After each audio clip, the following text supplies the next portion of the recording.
Hello friends, আপনারা দেখছেন টোটকা নিউজ। আজকের এই ভিডিওর মাধ্যমে আমরা দেখে নেব 90 নং রানাঘাট দক্ষিণ বিধানসভাতে মোট ভোটার সংখ্যা কত আছে, গ্রামে এবং শহরে কতজন ভোটার বাস করে, এই বিধানসভাতে এসসি এসটি ও মুসলিম ভোটার কতজন আছে।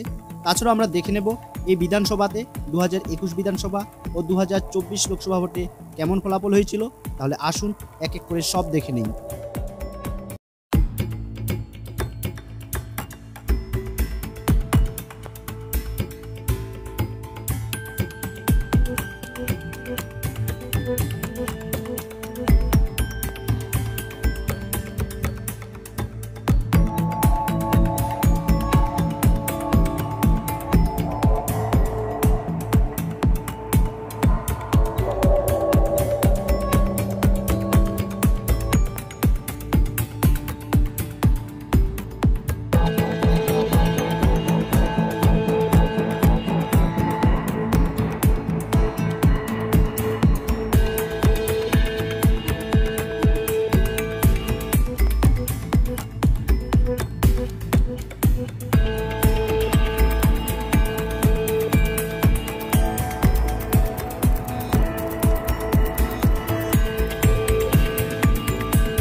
হ্যালো ফ্রেন্ডস, আপনাদের কাছে একটা ছোট্ট রিকোয়েস্ট, আপনারা প্লিজ আমার এই চ্যানেলটিকে সাবস্ক্রাইব করে রাখুন, যাতে আপনি আমার পরবর্তী ভিডিওটি পেতে কোনো রকম অসুবিধা না হয়।